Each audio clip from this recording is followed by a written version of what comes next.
Clark Kent has his health, his friends, his family, and his secret identity returned to him, but now he's getting a brand new job? What could this possibly mean for his future? Well, let's hop into the pages of Superman #1, a brand new era in the Man of Steel's history, being shepherded by Joshua Williamson. So then, as we join the book, we're actually treated to a flashback to Superman's childhood in Kansas, back when he was listening to the rock music. Ma wonders if that Pete boy is a good influence on her son or not, while Pa says not to worry because Clark is always going to be the sort of person who marches to the beat of his own drum. Smash cut from there to modern-day Metropolis, wherein a wedding party is under attack by none other than Livewire, truly fan-favorite and underrated supervillain, who got her start over in Superman the Animated Series. In fact, her motivation for attacking the city today is actually a wonderful updating on her old origin. You see, Livewire is mad because her podcast, Shock Talk, got taken off all the streaming apps due to questionable content. This is, of course, funny because in her most original origin, she was an early 90s style shock jock. So she's absolutely the sort of person who would be screaming cancellation while actively trying to kill one of her former employers during their wedding. Now, if you're like me, you're probably thinking, hey, this is all enjoyable but pretty par for the course for Superman. Don't worry, because Joshua Williamson starts throwing in curveballs. You see, while this whole fight takes place, Superman is actually getting external coaching from some unseen third party, one who goes between giving actually pretty good tactical advice and really brutal, really un-Superman advice. Eventually, we discover that this devil on Superman's shoulder turns out to be none other than the incarcerated Lex Luthor, pulling that oh-so-classic Lex trick of talking at a frequency that only Superman and certain animals can hear. Why is he doing it? Well, A, because he's bored and in prison with nothing better to do, and B, because he's also lording over Superman the fact that after he used Manchester Black to affect the minds of everyone on Earth into forgetting that Clark Kent and Superman were the same person, except for Lex, who still very much remembers. Superman is able to make short work of Livewire in a truly wonderful Big Blue Boy Scout moment. He even goes out of his way to officiate the rest of the wedding that Livewire attacked. Now, as I mentioned before, the rest of the world pretty much forgets that Clark and Superman are the same person, and because of that, Clark's secret identity is back, which means his day job at the Daily Planet is back too. Superman admits it's like putting on a very comfortable, very familiar pair of shoes, making the bylines, chatting with Jimmy about his love life, and also working for his brand new boss, Lois Lane. Yes, that's right, everyone. Apparently, Perry White is still on sabbatical after suffering a stroke during the last big Superman storyline, and as such, Lois has stepped up to the bat to take control of the newsroom. She likes the challenge, but admits that the job comes with a lot of stress that she didn't see coming. Honestly, I'm surprised it took them this long to give Lois Perry's old job. Clark decides to take a breather on top of the Daily Planet building, and we discover that all these years later, he still very much likes to rock out, not just because it's a fun thing to do, but because loud music and headphones do a good job drowning out the rest of the world, as well as mouthy Luthor. Clark takes this opportunity to get Lois up to speed on everything that's been going on with him, as well as this book, letting people know what's happening over in Philip Kennedy Johnson's Action Comic series, which is more of a Superman family team book at the moment. This happy husband-wife moment quickly ends up getting shattered when Superman sees a commotion happening at the old Lex Corp building. It would seem that a bunch of nanomachines are running amok, and they quickly turn the big L logo into a big Superman logo. Well, that sure wasn't expected. Superman goes to press Mercy Graves, Lex Luthor's right-hand woman, for information, and what she says, well, is pretty damn shocking to say the least. Apparently, before Lex went to jail this last time, he put it in writing that all of his assets and his corporation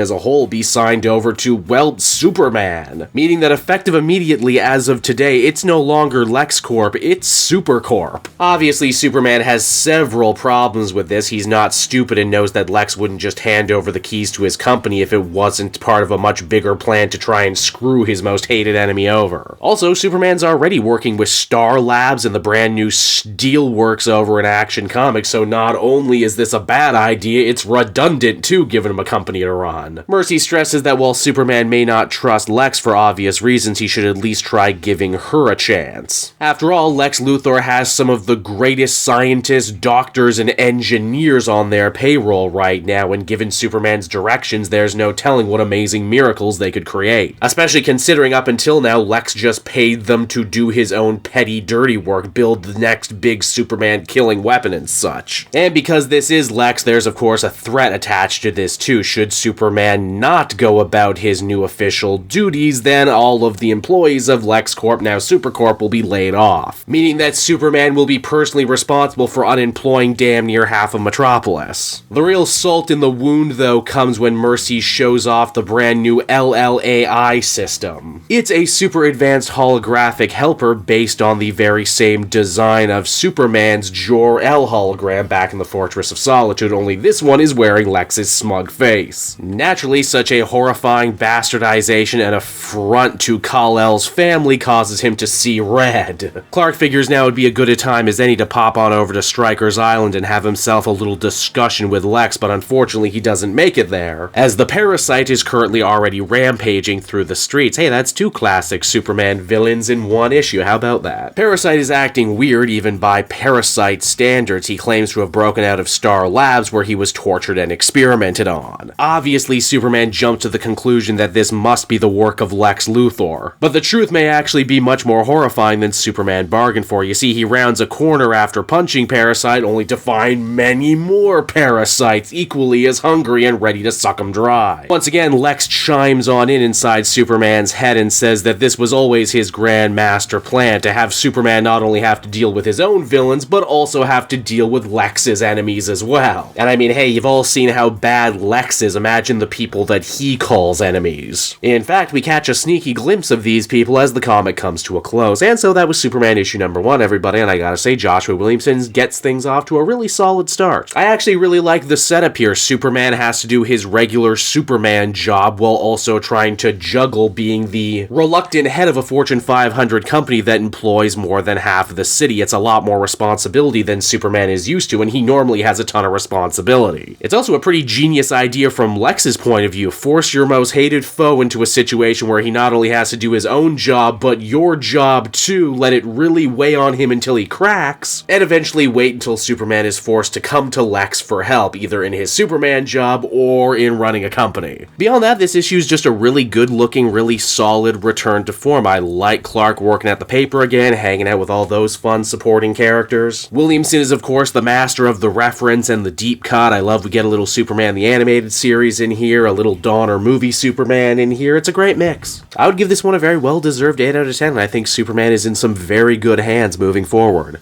Hey there everyone, Kate Joel again, and I just want to thank you so much for watching to the end of the video. It means a lot to me. And hey, if you enjoyed the book I covered in this issue and want some comics of your own, might I recommend Book Depository? It's my #1 place for shopping for comic book trades. You get a great price, and if you use my link down in the description, you'll actually be helping me out at the same time. You get something, I get something, everybody wins, right? So until next time everyone, I've been Joel, and I will see you in the next video. Bye-bye.